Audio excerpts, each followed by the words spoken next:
In today's video, I'm going to teach you how to send and reply to one-to-one emails in HubSpot.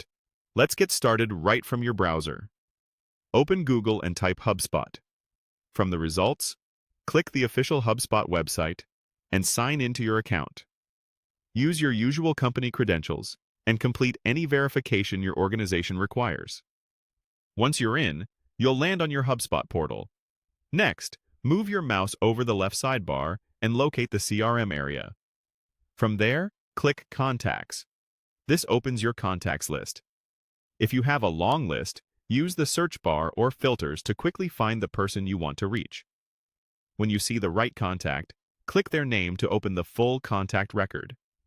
Inside the contact record, you'll see the activity timeline in the middle. At the top of that timeline, click Email. This opens the email composer addressed to the contact, so you don't have to type their address manually. If you have multiple connected inboxes, confirm the from address is correct. You can also check that your signature looks the way you expect.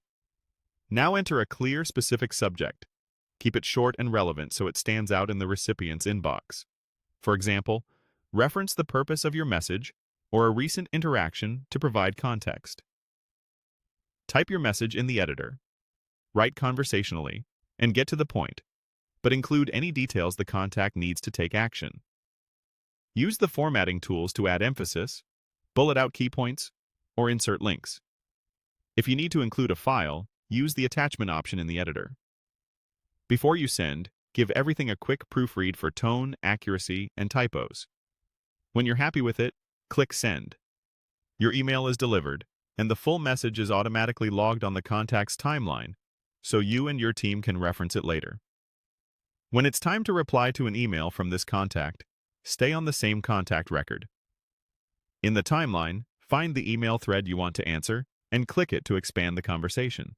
Then click the reply icon. The composer opens with the original context included.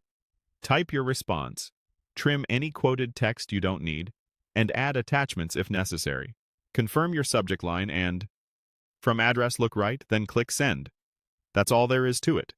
You've learned how to send a one-to-one email and how to reply directly from a contact record in HubSpot, keeping everything neatly tracked in your CRM. Thanks for watching.